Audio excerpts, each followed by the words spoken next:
继续来看中国的中央电视台推出着一支上盖新的纪录片，片名叫做《航拍中国》。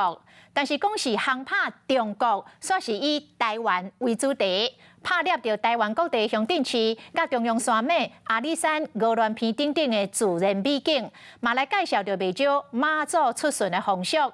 这个影片内底偷偷唱一寡统战相关的字句，所以咱的国防部嘛马上以这部纪录片的画面，翻倒转来加一支底片，反呛中国。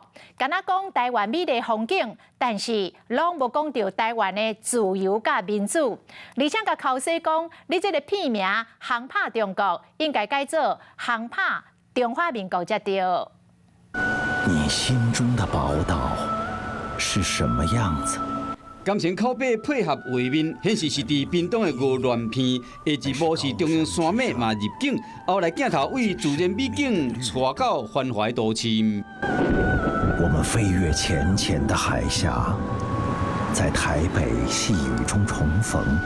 这是中国官方媒体用时29播出的《航拍中国》纪录片，全系咧拢是用空中拍片的方式。上新的一集是以台湾为主题，为本岛到离岛的景观以及人文风俗拢总有。特别是台湾的水，也不讲的拢是统战的话。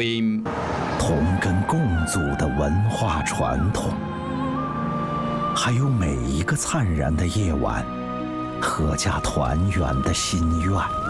中国官方媒体用纪录片发动统战，公布深圳大队直接剪入纪录片画面，配新的口碑回应。但他们并不懂，也从不愿意承认，台湾所有美丽的一切，全都是中华民国自由民主下的成果。强调中国无讲到台湾自由民主，公布直接对决，用时搁对幕的人员化为。中共始终只看表面，不顾内涵的心态，让这些幕后人员辛苦拍摄制作出来的节目变得肤浅。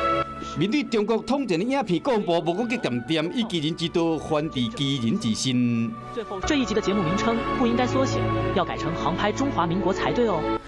嗨，我是庄宇杰，想要看到更多的新闻内容吗？赶快订阅华视新闻的 YouTube 频道，并且开启小铃铛，跟着宇杰一起看新闻吧。